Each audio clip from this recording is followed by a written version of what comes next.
bom dia, boa tarde, boa noite. Porque isso depois vai ficar na rede, a gente está se eternizando aqui por algum tempo. Bem-vindo ao Espaço Editora Senac São Paulo. Hoje a gente vai bater um papo muito bacana sobre narrar histórias e criar leitores, caminhos para despertar o amor pelas palavras. Nada mais interessante e óbvio para tratar numa Bienal. Bem-vindas, Elaine Gomes, bem-vinda, Guiomar Dantas. Eu vou pedir para vocês se apresentarem para a nossa galerinha que está aí acompanhando e, em seguida, a gente começa esse bate-papo. Elaine, a palavra é sua. Olá, Bira, olá, Guaimar, tudo bem? Muito bem-vindos, muito bem-vindas. É uma alegria imensa estar aqui participando do Bienal Internacional Virtual do Livro, fico muito feliz. Bom, eu sou Elaine Gomes, sou mestre em Literatura e Crítica Literária pela PUC São Paulo, e agora, já aprovada aí no doutorado, estou muito feliz com essa notícia também, muito feliz e continuar essa pesquisa pelo universo da literatura e das artes, né, que é a minha primeira formação na graduação, e venho já há 30 anos trabalhando com arte e educação dentro das salas de aula. Muita formação para professores, formação para as pessoas que querem narrar histórias e apreciadores de arte também, em todas as suas linguagens artísticas. Estou há 22 anos no Senac São Paulo, e desses 22 anos estou no Senac Aclimação, também servindo, aí, prestando serviço para as outras unidades, mas como ponto central o Senac Aclimação, que é essa unidade que eu trabalho os cursos de narração de história e também para professores que contam histórias e hospitalidade, turismo, eventos, onde tem arte e cultura, né, Bira? Estamos aí ampliando essas possibilidades já há 30 anos e muito feliz com essas produções que a gente vai contar, né? Vou deixar para contar daqui a pouco com a sua mediação. Legal. Vamos lá, Guiomar, sua vez. Guiomar. Todo mundo deve fazer Oi, isso, né? Oi, Mar, única. Oi, Mar. Bira, essa aí é uma praxe na minha vida, já estou um pouco acostumada já, mas Guaimara é um nome muito incomum, então todo mundo está perdoado, tem que fazer aí, né, para pegar o Guaimara. Mas, olha, então, eu sou a Guaimar Dantas, a minha formação é bem eclética, bem jornalismo, tenho mestrado em comunicação e letras, e também, assim como a Elaine, vou ingressar ano que vem no doutorado para estudar estudos de literatura de língua lá na USP, estou bem feliz. E eu tenho alguns livros publicados, esse ano chegou a 11 títulos, né? Mesmo durante a pandemia, lançou livro esse ano também. Dentre esses livros, eu tenho 2 textos publicados pela editora Senac São Paulo, que é o Arte de Criar Leitores e o Rotas Literárias de São Paulo, né? Rotas é de 2014, de Criar Leitores, sobre o qual a gente vai falar bastante aqui hoje, né? Eu lancei no ano passado. Então, assim, tenho também romance, tenho poesia, tenho livros infantis, um deles são Pipocas e Outras Descobertas, foi publicado na Espanha pelo grupo editorial Octaedro. Então, assim, eu transito muito entre escolas e dou muita palestra para pais, para educadores, vou à escola contar contar as histórias dos meus livros infantis para as crianças, não sou uma contadora profissional assim como a Elaine, né? Mas a gente se desafia a estar em todos esses lugares, poder levar um incentivo aos livros, à leitura, levar paixão pelas palavras, e é isso que move o trabalho, e estou bem contente de estar aqui na primeira Bienal Virtual do Livro, e quero que esse bate-papo seja muito legal, muito gostoso, eu acho que vai ser muito bom trocar com vocês. Será sim, sem dúvida. Eu, como bibliotecário e pai de um carinha de 6 anos, me interesso muito por esse assunto de hoje, né? Eu descobri a leitura, o prazer da leitura muito cedo, mas por uma imposição. Eu sou da extrema zona sul de São Paulo, a gente não tinha muita opção, e graças aos livros, aos quadrinhos, eu descobri muito cedo e adorei. E tento passar isso da melhor maneira possível para o meu pequeno também. Mas eu queria saber de vocês como é que os pais, familiares podem estimular esse hábito de leitura para os adolescentes, para as crianças, né? Como é que a gente faz para ajudar eles a descobrirem essas maravilhas que são os livros. Elaine? Vamos lá. Bom, Bira, assim como você, não é? A gente nem sabia direito dessa história, mas eu também sou do extremo sul da cidade de São Paulo, estou no último bairro aqui da Zona Sul, já caindo na Serra de Santos, e também, assim como você, a gente não tinha, né, na infância esses recursos todos que a gente tem agora. Vamos imaginar aí, década de 70, do século 20, então realmente era bem distanciado, mas eu tive a sorte, a boa sorte de ter uma avó materna, Dona Augusta, e o seu irmão, seu Sebastião, meu tio-avô, que formavam as rodas de história aqui em volta do fogão a lenha e contavam histórias para a gente, né? Para mim e para os meus primos. Então, é bem romântico, mas é uma realidade que eu trago comigo já há esses anos todos e que me impulsionou a contar histórias, a narrar histórias. Então, respondendo a sua pergunta, eu acho que esse estímulo de narrar histórias, de ouvir histórias, de ler histórias, né, é justamente proporcionado pela família. Não precisa ser assim, eu sou um profissional em contar história, mas essa palavra, esse ponto, será que eu estou com uma modulação boa? Tenho que fazer voz da personagem, é teatro, é narração? Não, é a sua vontade mesmo em compartilhar, né? Pode ser uma frase, pode ser um trechinho, um microconto, uma microhistória, uma experiência de vida, mas que você traga com um brilho no olho, que você junte essas pessoas ali em algum momento, sabe? 5 minutos que seja, ou que você pegue um livro de repente, mostre as imagens e vá criando junto com a criança, ou vai desafiando esse adolescente, que eles gostam muito, né, de serem desafiados, de histórias que provoquem aí um certo enigma, um certo mistério, né? E, ao mesmo tempo, os adultos também, né? Eu conto muitas histórias para adultos e como a gente percebe essa necessidade mesmo de resgatar essa criatividade, de resgatar essa imaginação. E se fosse possível? Aconteceu mesmo, sabe? Então, esse movimento, né, que a história traz, que a palavra traz, acontece dentro dos lares mesmo, né? Eu vejo que na minha pesquisa, né, que me motivou a pesquisar esses 2 anos, mas são mais de 30, né, contando histórias e formando pessoas, é justamente essa necessidade que o adulto tem de manter essa criança viva, de manter esse imaginário vivo, né? Então, quando eu comecei a pesquisar, eu fui muito atrás das mulheres, por exemplo, né? O que as mulheres imaginam, como elas imaginam. Aí fui encontrando autores como a Marina Colasanti, por exemplo, que escrevem lindamente para as mulheres, né? Fui resgatando também esse convívio nos lares, né? Como eu falei para vocês, puxa, o adolescente não gosta. Às vezes ele acha, quando eu chego lá para contar a história, mas é de criança, né? Não, tem histórias incríveis, né? Que provocam essa imaginação. E os idosos para mim é um público extremamente desafiador, porque eles têm muitas histórias para contar. E aí eu falo que é sempre uma troca de histórias, né? Porque eu ouço muito também.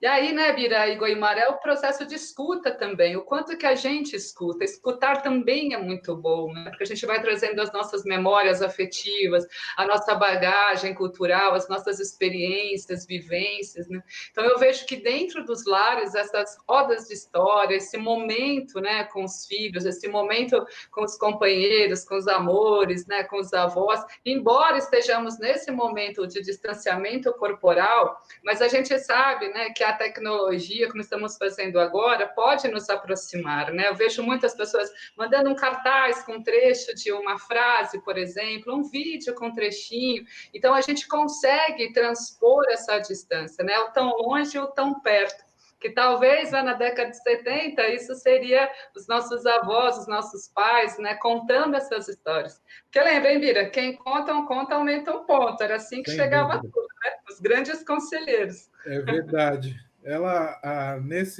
Nesse diálogo, eu me lembro do fazer um breve resgate. Minha mãe não é alfabetizada e ela nos contava muitas histórias. A oralidade era sempre presente.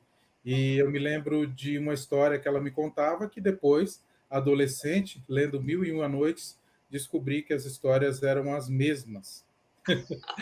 Goimar, o que você acha que a gente pode fazer para ajudar os familiares aí a ter gosto pelas histórias?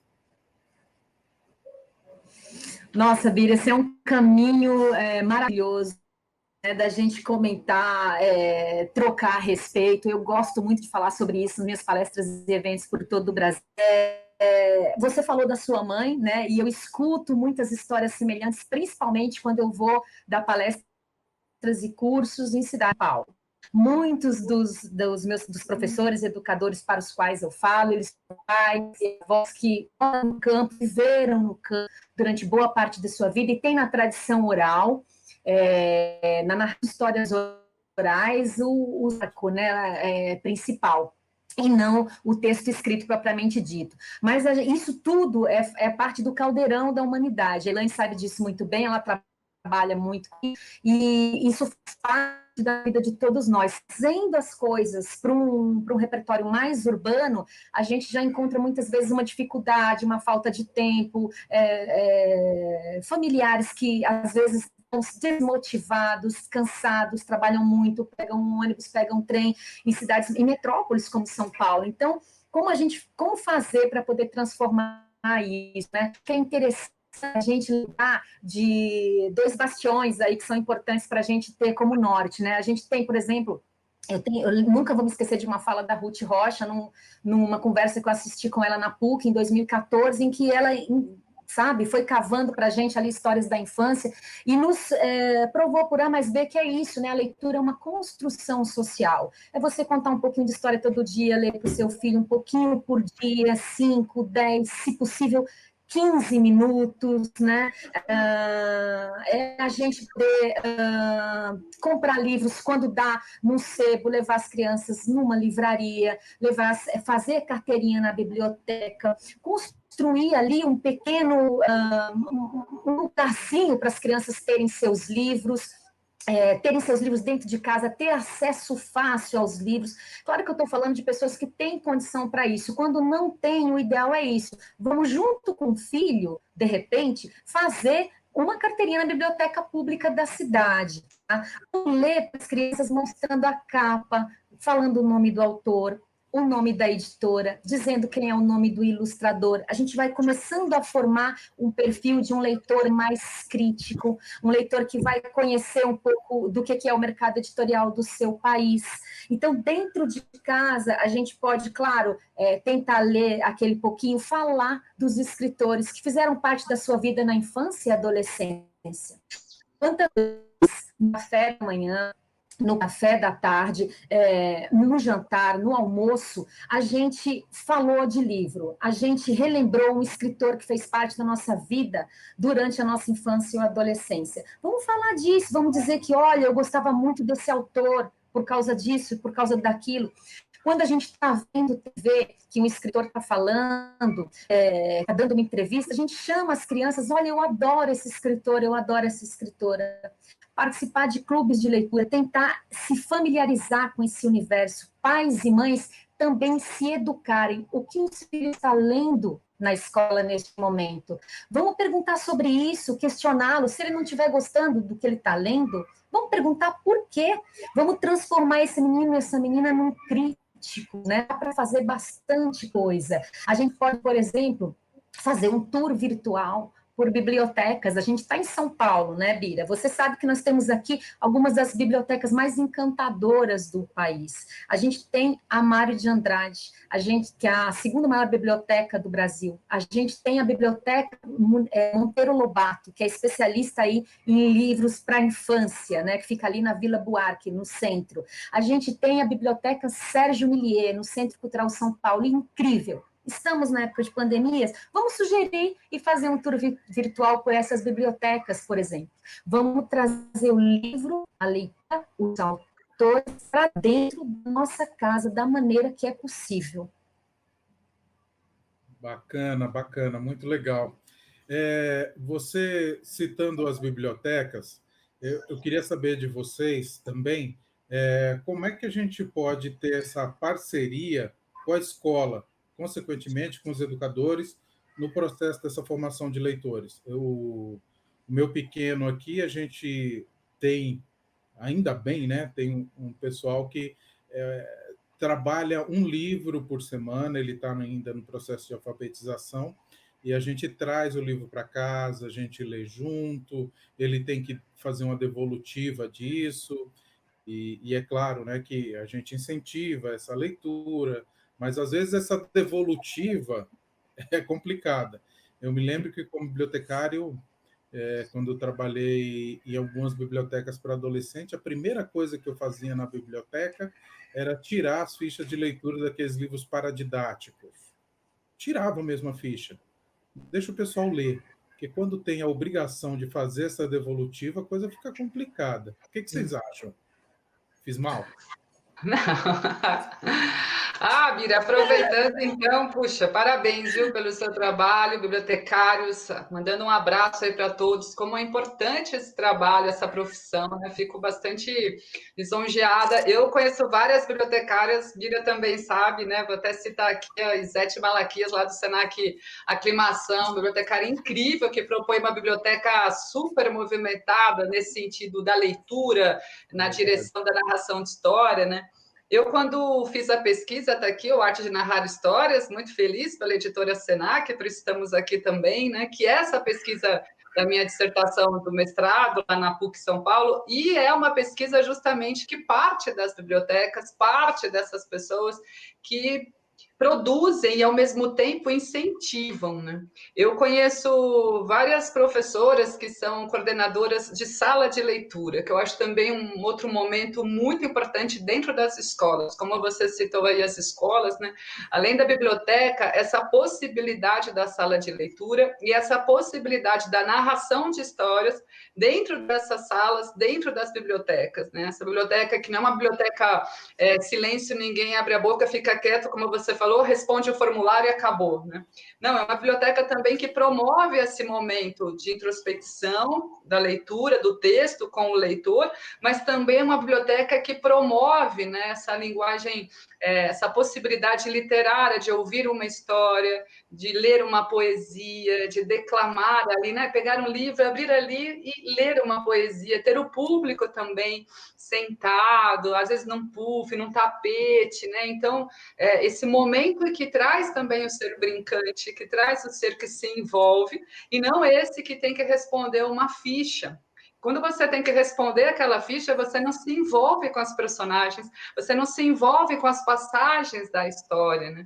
E quando a gente vai narrar uma história também, o narrador é aquele que vai passando por todas as cenas da história, né? Então ele se envolve para ter o olho brilhando, para reverberar no outro. Tem uma frase muito boa que é: se é verdade para você, assim é. Esses grandes da tradição oral sempre repetem muito: se é verdade para mim, vai reverberar a verdade em você. Então, se você está presente naquilo que você está fazendo, aquilo realmente reverbera no outro, né? Então, esse movimento dentro das salas de leitura, dentro das bibliotecas, eu acho que vem instigando cada vez mais, deixando essa leitura viva, deixando essa possibilidade de entrosamento também, de olho no olho, né? de aproximação também desse universo. E estar com o livro na mão também é muito bom, né? A gente fala da narrativa oral, que eu trabalho muito, né? Essa narradora de histórias, mas quando você está com o livro, quando você folheia, quando você tem ali a palavra, você quer estar com o livro, eu acho muito produtivo, pensando em sentimentos, em envolvimentos, em apropriação. Às vezes alguém fala assim, já chega a pessoa falando assim no curso, por exemplo, lá de narrador de história, de contador de história. Helene, mas se eu for contar a história, ninguém vai pegar o livro para ler depois. E você sabe que é o contrário? Ira e Goimar. É o contrário, já aconteceu, assim, aprovado, comprovado, registrado. A pessoa narrei a história, as pessoas assim, mas qual livro? Onde está essa história? Eu quero ter, sabe? Como se você levasse um pouco daquele momento.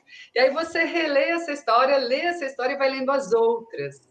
E é nesse sentido, nessa direção que a minha pesquisa partiu. É acreditando que quando as pessoas estão me vendo, me ouvindo contar uma história, elas vão sentir vontade de ler. E ler vai abrir esse universo, vai ampliar conhecimento, e elas vão deixar de ser massificantes, vão deixar de ser aquelas condicionadas, e vão trazer criticidade, vão trazer opinião, vão trazer criatividade, que, no meu entender, na minha experiência, a leitura faz com que as pessoas fiquem muito seguras, fiquem mais criativas, mais imagéticas. E olha, vou te falar, já teve histórias que as pessoas foram recuperando a autoestima, Bira, até na postura, sabe? Ah, essa personagem me ensinou muito, eu vou ser como ela. Então é um poder muito grande e que eu espero que esteja assim dentro das escolas, principalmente. Bacana. Você acabou falando, mas eu queria saber o papel do bibliotecário, do pessoal da minha categoria no incentivo à leitura. Você acabou falando um pouco disso. Mas eu sei que a Goimar também tem muito contato com o bibliotecário, com o pessoal das salas de leitura. Goimar, fala um pouco mais sobre esses profissionais e os papéis que eles podem exercer no sentido de incentivar a leitura. Bira, fico feliz com a sua pergunta, né? Eu estou com um retorno muito interessante dos bibliotecários com a leitura do Arte de Criar Leitores. É um público que me acolheu muito bem e cada dia eu aprendo mais com esse público, né?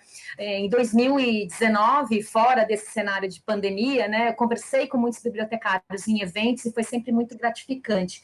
E minha total admiração para esse público, para você, para todo mundo que faz esse trabalho. Bom, que a gente tem aí. A gente tem família, a gente tem escola e a gente tem a biblioteca. E todos parceiros, né? Eu costumo dizer nas minhas conversas com professores e pais o seguinte: respirou, é mediador de leitura, pode vir a ser um mediador de leitura. Acho que não. É assim, pai, tio, é avô, é primo, é colega, você está num bar, você está conversando com uma pessoa e falando de um livro que você leu, isso já é fazer uma mediação, você está tentando seduzir aquela pessoa, levando-a, dirigindo-a para aquela história, né, sobre a qual você está narrando. O bibliotecário tem um papel muito importante, né, porque a biblioteca, de um modo geral, ela está disponível para o público de forma gratuita, né, a gente tem que se sentir acolhido lá dentro. A Geneviève Paz, em seu Deixe que Leio, faz um trabalho muito bonito, uma bibliotecária francesa, que atua muito em regiões de periferia, atuou durante muito tempo, e nos ensina muito nesse sentido. E eu costumo dizer que assim, essa parceria tem que ser intensa. Então, as bibliotecas têm que conversar com as direções, com as coordenações das escolas, se colocar à disposição, propor, claro, fora de um cenário de pandemia, um dia para visitas, né, para receber esses alunos, para mostrar o seu prédio, para mostrar seu acervo, sua coleção. Quando eu falo que a Ruth Rocha nos lembra que ler uma construção social, é isso, Bira. Se você não apresenta para a criança, para o futuro leitor, desde pequenininho, a leitura, né, por meio da livraria ou da biblioteca, dentro da sua casa, não conversa sobre livros, vai ficar muito mais difícil depois. Não é impossível, claro, mas vai ficar muito mais difícil depois você ter ali um leitor ativo, de fato, né? E é isso, a biblioteca, ela pode ser visitada virtualmente agora, como comentei com você, pergunta anterior, ela pode se fazer presente nas escolas após terminarmos isso tudo, sairmos desse cenário de pandemia, ela pode se fazer presente convidando a escola para ir lá, então as crianças passam uma tarde, lá os adolescentes passam uma tarde, os pais. Tem muitos pais, Bira, que têm receio de entrar na biblioteca. Você comentou da sua mãe, que não é alfabetizada. Muitos acham que aquele não é um espaço apropriado para eles. Então, isso é muito triste, né? Eu entrevistei o Mário Chami para o Rotas Literárias São Paulo, e ele tinha vindo para São Paulo, veio para São Paulo com 4 anos de idade, e ele teve medo, ele narrou para mim, né, de ser, ele aconteceu durante o processo do livro, ele narrou que ele teve medo quando viu a imponência da Biblioteca Mário de Andrade, e pensou, aquilo não é para... Se um dia eu tiver oportunidade, eu vou construir uma biblioteca que seja acessível, que quando as pessoas se derem conta, quando elas mal perceberem, elas já vão estar na biblioteca. Então, décadas depois, ele já como secretário municipal de cultura, ajudou ali na feitura do Centro Cultural São Paulo, e a gente sabe que saindo do metrô, né, da Estação Vergueiro, você quando vê já caiu dentro da Biblioteca Sérgio Millier. Não tem ali um prédio alto, mas, ou seja, a gente não tem que ter medo, não. Tem que fazer como o Chami. Depois do primeiro impacto, ele foi passando ali na frente da Mário, foi namorando a Mário, um dia ele entrou para depois nunca mais sair, nunca mais se distanciar daquele lugar. Então, as bibliotecas elas sempre. O bibliotecário é uma figura importantíssima. Eu participei de um podcast essa semana e uma das meninas bibliotecárias me disse: a gente tem muita dificuldade em ser ouvido, às vezes, pela coordenação da escola. Ela é bibliotecária. Às vezes querem participar com mais projetos, propor novidades, né? De repente, um dia os alunos vão lá e trocam os livros que eles têm com os amigos que têm outros, né? Então, a menina tem uma coleção do Harry Potter, o outro tem do Percy Jackson. Vamos trocar, vamos fazer a biblioteca, vamos fazer a roda de leitura, vamos fazer, por exemplo, o dia do escritor-aluno. O aluno, se você escrevesse um livro, um dia escrever, sobre o que você quer escrever, né? Se você tivesse um livro para sugerir, o que você quer nos sugerir? Não é só vindo da escola, de cima para baixo. Tem que perguntar para o aluno, tá, a gente quer que você leia esses clássicos aqui, mas me fala, o que você está lendo agora? Quadrinhos? Por quê? Nos conte. Então, uma vez por semana, uma vez por quinzena, um aluno é convidado para expor seus gostos e preferências. Isso é uma maneira de, respondendo um pouquinho o que a Elaine completando o que a Elaine já respondeu, você conseguir fazer essa conexão, né, entre escola, professor, aluno, todo mundo junto, bibliotecário. Bacana. Deixa eu interromper um pouco, porque senão você acaba entregando tudo, e a ideia aqui é divulgar o livro de vocês. Tá muito bom esse papo aqui. Eu estou com 3 telas aqui em casa e estou acompanhando o chat também. Podem se sentir na Bienal Física, porque a adesão está fantástica, está quente aqui. Tá? Tá muito bacana, o pessoal super participando. Tá muito legal. Que bom. Mas deixa eu continuar perguntando aqui. E essa pergunta ela é um pouco complicada. No meu tempo, eu tinha a oralidade, também tinha uma mamãe, embora não alfabetizada, uma contadora de história, e um papai também, super contador de história, um nordestino que me contava histórias fantásticas, né? A oralidade foi sempre presente. Só que hoje a gente tem, digamos, concorrentes às palavras, aos livros, né? Então, atualmente, a gente tem uma galerinha que está nascendo junto com a internet e junto com as mídias eletrônicas. Como é que a gente pode usar essas ferramentas para incentivo à leitura? Como é que eu transformo essa concorrência no incentivo à leitura? Vou começar aqui então, Bira. Eu acho incrível, né? Porque é uma possibilidade maravilhosa de aproximação. Claro que a gente também tem que dizer, né, que não é 100% de acesso para todo mundo. Acho que eu espero que a gente chegue nessa igualdade, mas em tempos remotos a gente vem realmente tendo esse distanciamento social em relação, né, a acesso digital. A gente sabe como é. Então, a internet que é instável, outra que não é instável, onde você está, onde você não está, né? Posso assinar, não posso assinar, a gente sabe muito bem disso, mas a gente também vem percebendo que para mim, pelo menos, é uma grande veia de possibilidades, né? Principalmente com as séries. Eu acho as séries incríveis, assim, tem séries maravilhosas, e o melhor das séries é que elas todas, e esses diretores e esses roteiristas vão buscar nos livros, né? Então, tem várias séries que eu assisto, por exemplo, que vão trazer as personagens dos contos de fadas. Né? O Era Uma Vez, por exemplo, da Netflix, vem trazendo todas as personagens dos contos de fadas, mas trazendo numa veia mais contemporânea, entre passado, antiguidade e contemporaneidade, que eu acho maravilhoso também. Né?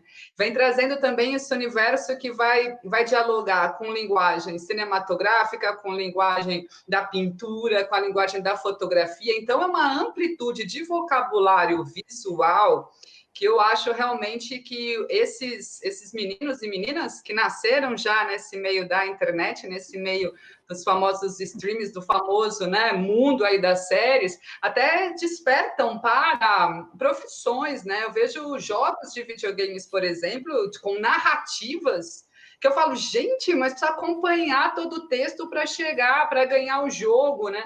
Então tem aí realmente um incentivo, um estímulo, melhor dizendo, para essa leitura, porque se eu não souber o que aconteceu com a personagem, eu não chego até lá. Se eu não souber quem era aquela personagem desse conto de fadas tal, se eu não souber quem era o vilão ali, então você vai também tendo começo, meio e fim. É necessário que você se envolva com a história, e nesse envolvimento com a história, você vai realmente criando, né, esse repertório e se tornando mais objetivo. Eu vejo que as pessoas têm uma dificuldade muito grande de organizar as suas ideias hoje, pela falta dessa leitura. Tem também um distanciamento do vocabulário, muitas palavras repetidas, porque também tem uma ausência de sinônimos, antônimos, predicados, né? E eu vejo que é uma possibilidade, realmente, por meio desse mundo digital, das pessoas chegarem até essas histórias. Claro que eu sempre vou valorizar, obviamente, a tradição oral, é a minha pesquisa, né? A oralidade, e você sabe muito bem, se a gente for mapear aqui no Brasil, né? Norte e Nordeste, principalmente Nordeste, a oralidade é assim, ó, eu tenho amigos cordelistas, Bida, alagoanos, que olha, é uma raridade, é daqui, já rimou ali, já fez a métrica lá, e a gente aqui no Sul-Sudeste tem algo muito mais visual, né, do que oral. Então, realmente, nas pesquisas, a gente vai comprovando, vai vendo essa diferença, mas que complementa. Eu sou a favor sempre do complemento, sabe? Eu acho que, você é melhor aqui, você não aqui. Não, eu acho que tudo complementa. Eu sou a favor da diversidade que soma, sabe? Essa diversidade Ok. que distancia, não concordo muito, não. Mas acho que a gente pode, sim, ter dentro de casa, dentro das nossas aulas, dentro das nossas ações, a nosso favor. Acredito muito. Legal, legal.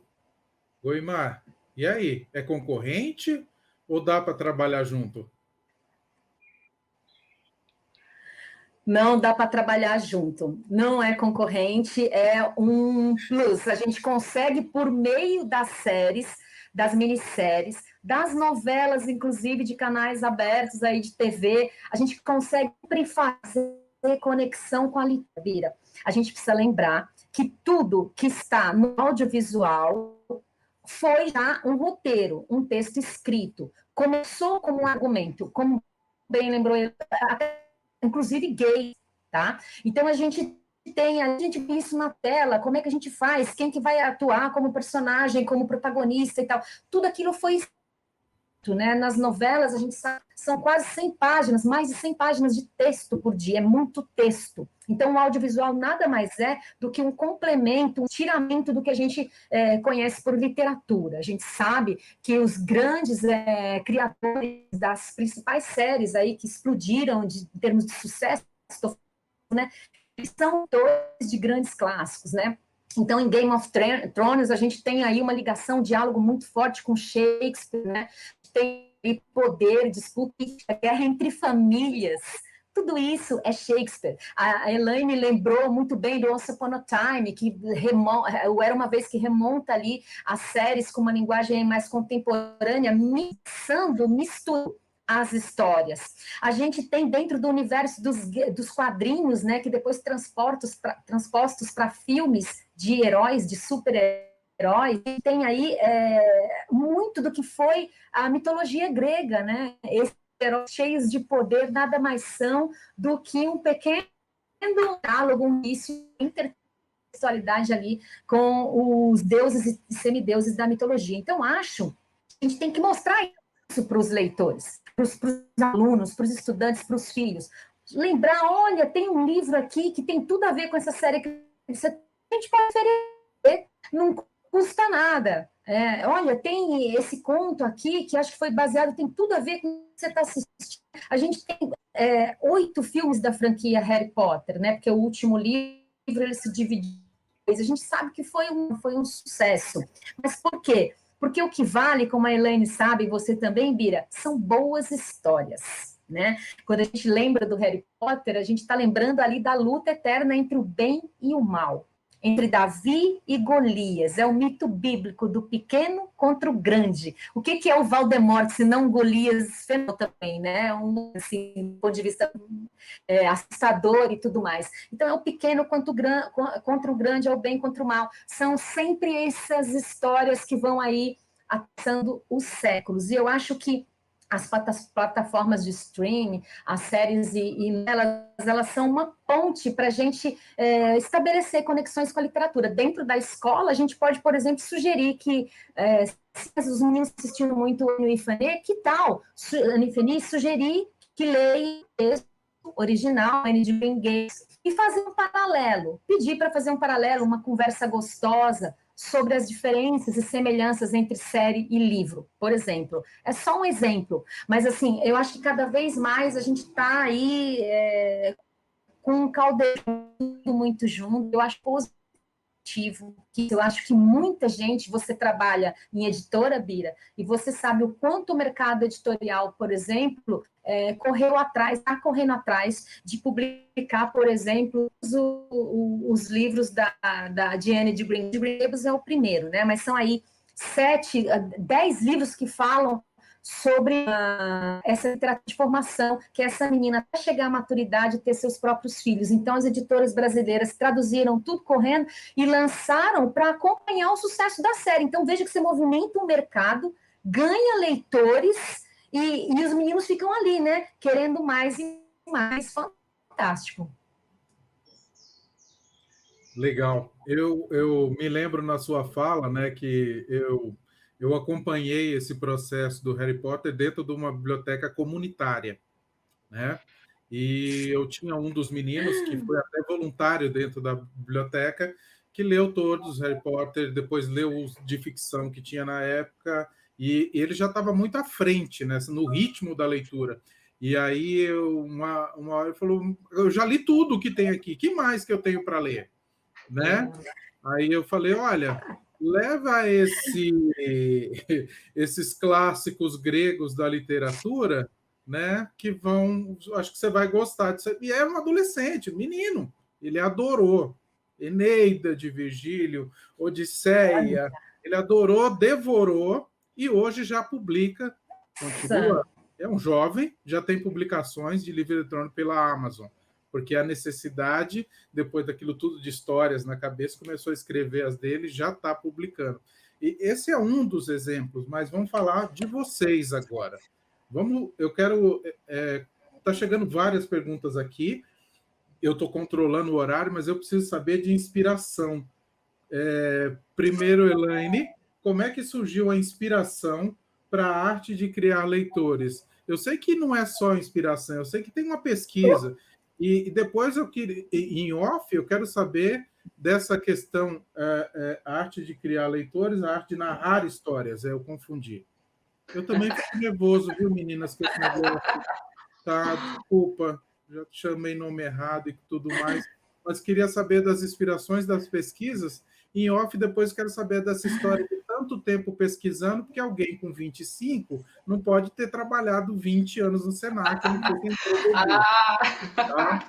Então, te conto segredo depois.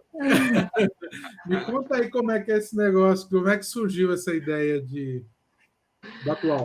Bira, mas não tem problema, também estou aqui com a arte de criar leitores, que é uma publicação que conversa muito, não é, Goimar? Nossa, estamos juntos. Combinado, viu, gente? Tudo combinado, estava tudo certo. Pois é, mas a arte de narrar histórias, né, que está aqui, e vai na sequência, claro, com a arte de criar leitores, porque essa é a minha intenção. Como eu falei um pouco antes, né, mas a minha intenção e essa inspiração nasce justamente da minha vida aqui na infância. E quando eu estava lá fazendo artes plásticas, né, a professora chamada Sueli Petzerini já estava com uma pesquisa, isso começo da década de 90, e ela já estava com uma pesquisa, né, arte de narrar histórias para crianças em fase terminal, dentro dos hospitais, né, que a proposta era alimentar o sonho, instigar a imaginação, que por um minuto ela saísse daquele universo do hospital e fosse para o Castelo do Rei.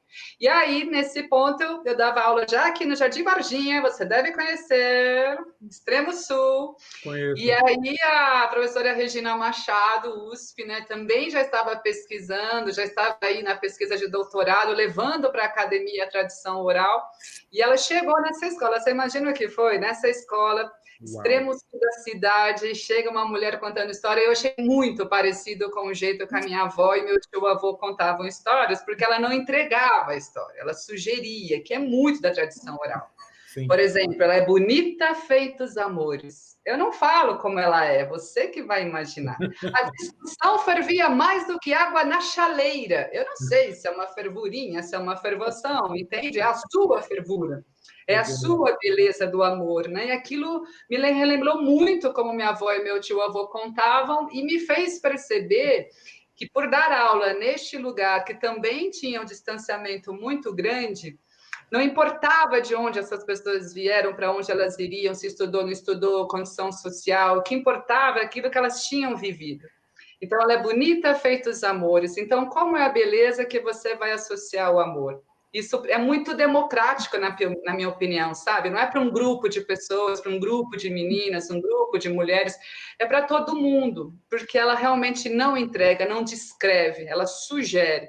E aí, 2004, estava lá no Senac, não é? Curso de lazer e recreação. Vamos contar a história, Helene? Vamos. A gente resolveu criar um curso, e não é que lotou, e estamos aqui até hoje nesse curso, Bira. A arte de narrar histórias, né? E as pessoas vão procurando porque elas têm essa necessidade de contar, têm essa necessidade de escutar, têm essa necessidade de se sentir acolhido. A narração de história acolhe muito as pessoas, reúne muito as pessoas, né? Traz essa autoestima, como eu falei para você, e a gente não parou mais, e estendeu também para o professor que conta história. Então, são muitos professores contando histórias que procuram também os nossos cursos, e eu, assim como Van Gogh, tenho uma alma bem inquieta, não é? Resolvi criar um programa também lá em 2010 pela internet, que história é essa? Que traz contadores de história, que traz o público, que incentiva a leitura, né? E aí, vamos levar tudo isso para deixar um legado, minha gente? Vamos, né? E levei, depois de muitas aulas lá na USP, mas me encontrei mesmo foi na PUC, lá no programa de literatura, e é a minha pesquisa de dissertação do mestrado, partindo, então, dos movimentos artísticos, né? Pela performance, pelo dadaísmo, porque a gente tira realmente a função do objeto, e fui agraciada, então, com a proposta da editora Senac, a arte de narrar histórias. Então, a inspiração vem dessa possibilidade de propor para as pessoas, para que elas possam criar, para que elas valorizem aquilo que elas têm com elas, que elas tragam essa boa autoestima, sabe? Que não seja ali massificada pelos padrões, mas que elas possam, sim, criar e se inspirar. Então, é dessa maneira que eu venho seguindo e espero agora continuar essa pesquisa também, levando para o doutorado. Eu sou muito indignada, me falaram isso na minha banca de qualificação. Helene, você conta a história com indignação. Eu tenho essa utopia de mudar o mundo, entende? Nesses anos todos, por trabalhar com muita gente em diversas regiões de São Paulo, né, Bira? A gente sabe como que as pessoas são, né? Como que é São Paulo aqui no extremo sul, como é São Paulo no Zona Oeste, como é São Paulo na Paulista, né? É a mesma cidade, mas são mundos completamente diferentes. Exato. E a leitura pode chegar até todos esses mundos. Bacana. Goimar, como é que foi a inspiração? Conta para a gente, como é que foi a inspiração para a sua obra? Essa específica que a gente está falando hoje. Bom, todas, e a gente tem 15 minutos, estão me avisando aqui para terminar. Eu não sei se eu vou conseguir fazer as perguntas, mas fale você, Goimar. Vamos lá. Vamos lá, então, o Arte de Criar Leitores, eu acho que ele começou há muito tempo, sabe? Ele começou, talvez, lá com 10 anos de idade, quando eu tinha aula com a professora Thaís, sobre a qual eu sempre comento nas minhas lives, né, nas minhas conversas, nos meus diálogos com professores educadores. Tudo muito simples, aula 15 minutos antes de bater o sinal e contava uma história. Então, você veja o que a Thaís Ribeiro fazia. Ela tinha muito dinheiro, ela tinha programas governamentais apoiando o que ela fazia, ela tinha lei disso, ela fazia sozinha um trabalho de formiguinha muito interessante, que era abrir as portas para a imaginação da gente ali naquela quarta série, né? Antes disso, eu venho também família do Rio Grande do Norte, então veja, você sabe bem, Bira, que seu pai é nordestino, você sabe como é forte a tradição oral, as pessoas dificilmente têm acesso a uma educação formal ali que vá até o ensino superior, é raríssimo. isso, né? Meu pai foi até o 4º ano numa escola de roça, misturado ali com outros alunos de 17, 6, 7, 12. Então, é isso que é uma escola de roça, é uma professora que abre as suas portas para ensinar a escrever. Então, ele fez ali 4 anos, foi até 7º ano. Então, isso para caramba, né? A nossa não terminou o ensino fundamental, mas já podia dar aula de alfabetização, porque dentro daquela cidade pequenininha que era Jaí, nos anos 70, ela estava qualificada para isso, tendo estudado até o 7º ano. Então, veja, eu venho desse caldeirão aí, né? De muito interesse pelas histórias, meu pai era um cara muito interessado em estudar, em saber as coisas, em querer aprender, por mais que não tenha tido acesso, então ele lia muito. Aí veio a Thaís, e aí me jogou para o mundo das histórias. A arte de criar leitores nasceu híbrido, como jornalista, como uma autora em escolas, conversando com professores várias vezes, né? Tendo passado também pela Secretaria de Estado da Educação, tendo acesso a textos sobre citação de professores, redigindo muitos deles. Então, tudo isso me ajudou a observar a lista e tentar contribuir para que a gente ofereça o acesso à educação, a livros. A gente tem, eu adoro uma frase do Daniel Pennac, no seu livro Como Romance, que ele diz assim, o verbo ler não suporta imperativo, assim como o verbo amar e o verbo sonhar. Você não adianta você falar, leia, ame, sonhe, não dá certo, né? Você tem que conquistar, seduzir. E é o que eu tento fazer, pedindo a bênção das Azad, a Elaine sabe, né? Que a gente tem que pedir a bênção, nós todos que somos mediadores ou tentamos mediadores, a gente pertence à linhagem de Sherazade, que era uma mulher à frente do seu tempo e que seduzia ali com as palavras, de acordo com o que tem nas Mil e Uma Noites, que salvava outras mulheres por meio da sua coragem de casar com o sultão Shahriar e, enfim, salvar as outras da morte, porque ele tinha sido traído pela primeira esposa e queria costas e na manhã seguinte mataria essas mesmas moças. Então, não daria tempo para infidelidades. E ela se pôs à disposição para casar com ele, contava uma história toda noite, ele pedia o final, ela deixava para a próxima, e assim se passaram 1001 noites. Então, é isso que a gente tem nos livros, a Elaine com arte de narrar e eu com arte de criar leitores. Utilizar aí esse caldeirão para ajudar na formação de novos leitores. Bacana, muito legal. Eu tenho perguntas aqui, mas antes de fazer as perguntas, né? Senão a gente deixa para o final, eu acabo perdendo a oportunidade de dizer que vocês têm, que o público tem acesso à Bienal e o site do Senac está com desconto de 50% em todas as obras, enquanto durar a Bienal do Livro. Compras a partir de R$ 99,00, frete grátis. Né? A gente está falando de Brasil. Ai, que ótimo, Bienal, muito bom. Então, desconto, incentivo, vocês já estão conhecendo as obras. Eu tenho aqui uma declaração, né? Goimar é fantástica. Não conhecia a Elaine. Estou saboreando esse tempo especial. Ó, muito bem. Que lindo! Você vê? Obrigada. Luciano acabou de dizer isso. Tem uma pergunta aqui para a Elaine. O que ela acha a respeito das propostas de adequação a respeito a narrativas clássicas? Boa pergunta, né? Boa pergunta.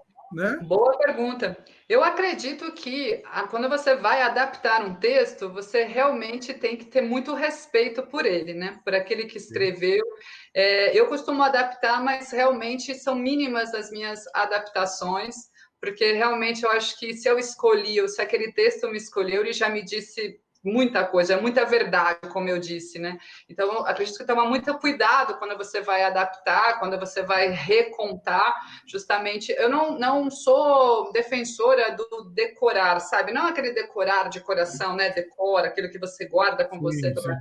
Mas eu sou a favor da apropriação, quando você se apropria daquele texto, quando ele é verdade para você. E em relação aos clássicos, eu acredito que precise também dessa apropriação e mínimas adaptações, mas não decorar, sabe, aquela coisa marcada, mas sim se apropriar do texto para recontar o mais próximo dele possível, mas com você sentindo, sabe? Sentindo cada palavra, sentindo cada frase, cada passagem. Mas você fez uma boa pergunta. É preciso cuidado para as adaptações e para as narrativas, não é chegar lá e fazendo qualquer coisa, sabe? Mas a gente vai tendo um filtro também. É importante que a gente tenha filtros, né, Bira? Não é? Basta chegar sem preparar o texto, sem você se preparar, sem você se envolver com aquela história, principalmente as clássicas. Muito obrigada, viu, pela pergunta. Legal. Foi, deixa eu ver, Eugênia Maria, que fez essa pergunta para você. Eu ainda, como eu disse para vocês, está quente o negócio. Eu estou em 3 telas aqui, de vez em quando olhar sai, porque eu estou acompanhando o bate-papo aqui. Tem mais elogios do que perguntas, né? Mas como eu tenho essa função bacana de ouvir vocês, né? Mas eu tenho a função chata de ficar controlando o tempo, né? Então, eu tenho que dizer para vocês que a gente tem 8 minutos aqui, já disseram. Eu vou deixar vocês falarem, ficarem à vontade.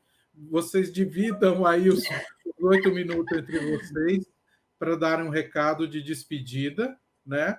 E eu agradeço só, foi muito bacana. Eu já conheço o trabalho de vocês, sou super fã. Eu tenho um olhar técnico, né, como bibliotecário, uso o trabalho de vocês como ferramenta, né? Redescubro muitas coisas bacanas, mas eu vou deixar com vocês agora para despedidas, convites, por favor, divulguem onde vocês estão nas redes sociais, né? Como é que a gente faz para encontrar vocês, além dos livros que o pessoal vai encontrar na livrariasenac.com.br. Elaine, por favor.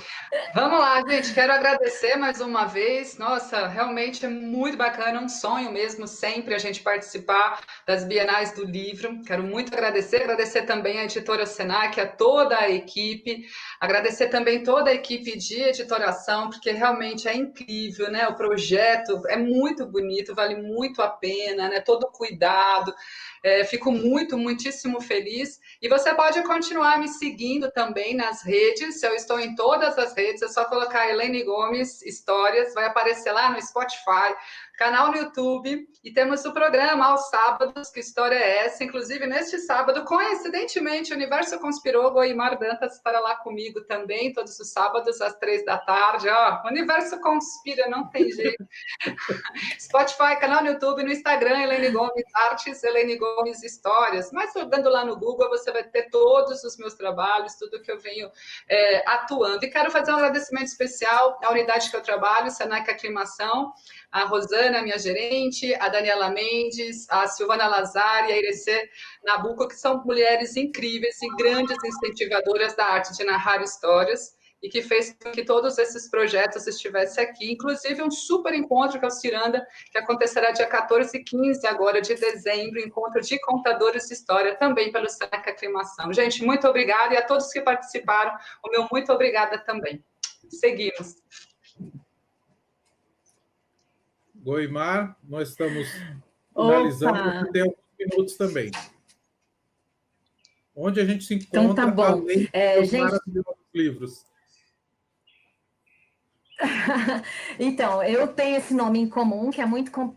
Na verdade, você digita ali Goimar no Google, é a roupa que eu estava usando ontem, né? Então, tenho dificuldade para me achar nas redes sociais. Eu estou no Facebook, como Goimar Dantas. Eu estou no Instagram, Goimar_Dantas. Então, eu sempre dou dicas de livro, faço algumas resenhas quando eu sobro um tempo. Stories, todos os dias eu publico ali, misturo o profissional um pouquinho com o pessoal, a gente, enfim, interagir com o público. Eu tenho um site, que é o www.goimar, goimardantas.com.br. Ali tem toda a minha vida também, você tem meus eventos, você tem acesso a fotos, a entrevistas, matérias de jornais, eu convido todo mundo para conhecer.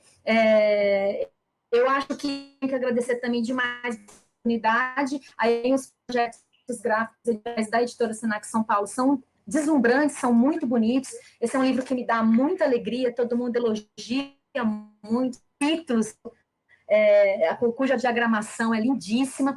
Eu não posso deixar de falar também do Rotas Literárias de São Paulo, que é um livro-reportagem que traça um perfil dos espaços da capital paulista desde o século XIX até o século XXI. Então, a gente passa aí por bibliotecas, por museus, por casas de escritores, e é um livro que eu levei 7 anos para fazer e do qual eu tenho muito orgulho. Então, eu tenho que agradecer aí demais a editora, ao Bira, tanto trabalho também, né, de divulgação dos livros, e só tenho a agradecer pelo convite de estar aqui e de bater esse você, certo? Um beijo para todo mundo e estamos aí. Legal. Olha, a gente é super pontual, eu tenho 3 minutos aqui para fazer merchan, né, falar da editora, da livraria, dos nossos contos, mas eu vou... Ótimo. Além do merchan, eu tenho que dizer aqui, ó, Paula Bittencourt está dizendo parabéns, Editora Senac, Goimar, Elaine e Bira, que live bacana, necessária. Ela é arte educadora também. Juliara, que sala deliciosa, adorei participar. Já estou acompanhando nas redes, parabéns a todos os envolvidos. E aí vem os adorei, da Maria Dewete, para agradecer, que foi maravilhoso, que foi muito bacana. Eu sou suspeito, eu acho que... Aí eu tenho que agradecer também a produção, o pessoal que trabalha com a comunicação institucional aí do Senac, da editora especificamente, né? O Tiago, que está dando uma força para a gente nos bastidores, Luciano, que suporte para a gente. Escolha, né? Se o universo conspirou, né? Luciano, o sobrenome é Universo hoje, porque foi muito bacana mesmo. Sou super fã de vocês declaradamente, né? Agradeço a oportunidade de estar com vocês aí nessa tarde. Eu estou com um carinha para incentivar a leitura. Ele já tropeça em livros desde pequeno, já lia na barriga da mamãe. O primeiro livro foi de plástico na banheira, depois o livro de pano, né? E agora, de vez em quando, ele sai para caçar. E assim vai. Né? E eu fico, menino, não tem Pokémon no livro, meu filho? Vamos lá, né? Com medo danado que o milagre da leitura vai acontecer. E quando aparece um Pokémon, eu arrumo um dinossauro no livro para fazer com ele e vamos caminhando. Gente, muito obrigado, foi um prazer. Tá? É isso aí. Ô, Bira, deixa eu só falar, fazer o convite aí, reforçar o convite da Elaine, né? Por favor. Tudo bom, Jamal? Lindíssimo. E parece que a gente vai estar nas redes sociais da Elaine, então, nesse sábado, é isso, né, Elaine? Ao vivo, 4 horas ou 3, não lembro agora. Às 15 horas. 3? A gente se encontra. 15 horas. Legal, então, a gente continua esse papo por lá. Então, fica aí o convite, tá bom? Valeu. Tá bom. Participação especial do Não Combinado aqui, Jamal. Especial do Jamal. O trabalho de leitura. Valeu, gente. Obrigadão. Tchau, gente. Até mais. Até mais. Obrigada. Tchau, gente. Até mais. Tchau.